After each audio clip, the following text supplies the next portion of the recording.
এখানে যারা শার্ক ধরতে যায়, শার্কের সাথে ফিশিং করতে যায়, তারা এখান থেকে শিপ নিয়ে যেতে পারে। এই সাইডে আছে একটা বিরাট বড় শপিং মল এবং ডেলং থাকার মতো হোটেল। আমি একদম দ্বীপের উপরে চলে আসছি।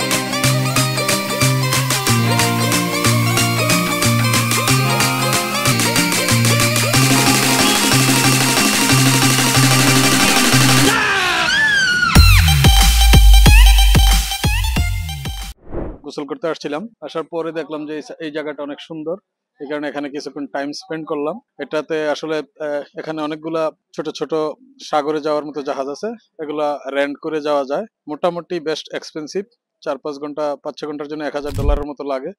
এখানে যারা শার্ক ধরতে যায়, শার্কের সাথে ফিশিং করতে যায়, তারা এখান থেকে শিপ নিয়ে যেতে পারে। বাট আপনাকে এখানে আসলেই যে সাগরে যাওয়ার জন্য জাহাজ নিতে হবে এরকম না। আপনি চাইলে উইদাউট এনি টিকেটে অনেকগুলা রাইড এবং অনেকগুলা জায়গা আপনি নিজে নিজেই দেখতে পারবেন। এখানে যেমন আছে ওয়াটার ফ্রন্টে আপনি কিছু জিনিসপত্র টিকিট কাটা ছাড়াও দেখতে পারবেন। এই সাইডে আছে একটা বিরাট বড় শপিং মল এবং ডেলং থাকার মতো হোটেল। শপিং মল থেকে আমি একটা সিম কিনলাম। সিম নিয়ে একটু কথা বলে রাখি, যেহেতু আপনার টুরিস্ট অনেকেই আসবেন। সিম এখানে অ্যাক্টিভেট করা একটু টাইম লেগে যায়, বাট এখানে আপনার টেসলার সিমটা নিলাম আমি $35 দিয়ে, উইথ 35 গিগা 35 GB ইন্টারনেট সহ, যেটার এক্সপায়ারি ডেট হলো 28 দিন। আমার জন্য এটা এনাফ।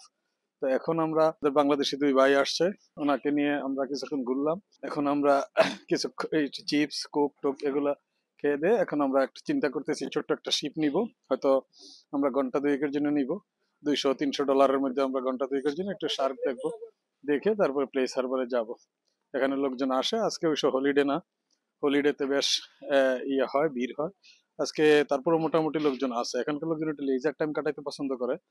3 দিন কাজ করে, 2 দিন লেজার টাইম কাটায়, দৌড়াদৌড়ি করে, ঘুরে, বাচ্চাদের নিয়ে থাকে। তো এই কারণে এখানে বেশ ভালো ভিড় হয়। আমার জন্য আজকে প্রথম ডে হিসাবে আজকের দিনটা অস্ট্রেলিয়াতে লাস্ট দিন। তো আসলে অস্ট্রেলিয়া নিউজিল্যান্ড ট্যুরের জন্য মাসের পর মাস দরকার, 2 মাস 3 মাস দরকার। কিন্তু এখানে এত সময় নিয়ে তো যারা চাকরিজীবী বা ব্যবসায় আসতে পারে না, বেশ কয়েকবার আসলে কিছু জিনিস কভার করা যাবে আর কি। তো এবার আসলাম, সেলিম ভাইয়ের সাথে ভালো কমিউনিকেশন আমার।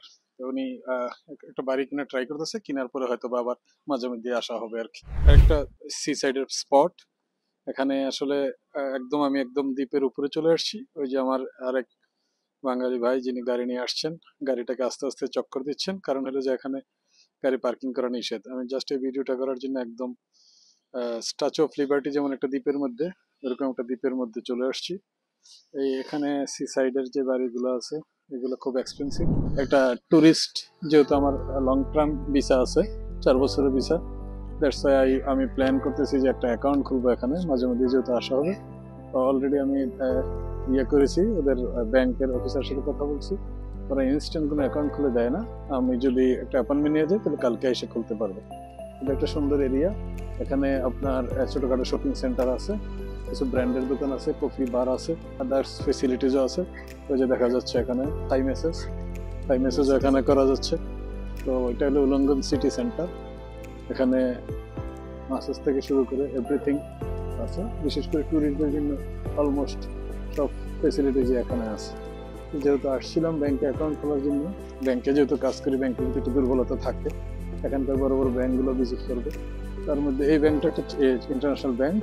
এটা মোটামুটি অনেক দেশে, নিউজিল্যান্ড সহ অনেক দেশে ব্রাঞ্চ আছে, বাট ওদের বড় নেটওয়ার্কও আছে, বেশ বড় নেটওয়ার্ক এই ব্যাংকটাতে। তো কথা হইলে ওদের সাথে যাবো, অ্যাকাউন্ট খুলবো, কিছু ডকুমেন্টেশন লাগবে। যেহেতু ভাবলাম যে একটা ব্যাংক অ্যাকাউন্ট অনেক সময় টুরিস্টদের লাগে, এখানে সিম কিনতে গেলে অস্ট্রেলিয়ান ব্যাংক কার্ড চায়, আর অন্যান্য কিছুতে চায়, ইন্টারন্যাশনাল কার্ড অনেক সময় ভালো কাজ করে না। এই কারণে আপনাদের সাথে ইনফরমেশনটা একটু শেয়ার করবো।